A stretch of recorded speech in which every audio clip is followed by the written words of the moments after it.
ሞት የሚወድ ሰው እግዚአብሔርን ጨርሶ ሊያስበው አይችልም።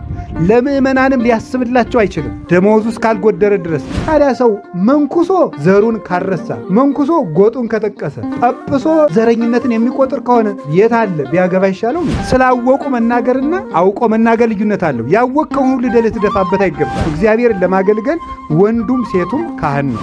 ለሕዝቡ ሁሉ ድህነትን ሰጥቷል። ቃለ እግዚአብሔር አስተምሯል። እፍ ብሎ መንፈስ ቅዱስን ግን ያደላቸው ለሐዋርያት ብቻ ነው። ሰው ከእግዚአብሔር ጋር እንዲዋሃድ የሚቃጠል መስዋዕት ያስፈልገዋል። 5ቱ የብሉይ ኪዳን መጽሐፍት መንግሥተ ሰማያትን እንዴት እንደምንወርስ የሚያሳዩ ናቸው። ክርስቶስ ክብር ገንዘቡ ነው።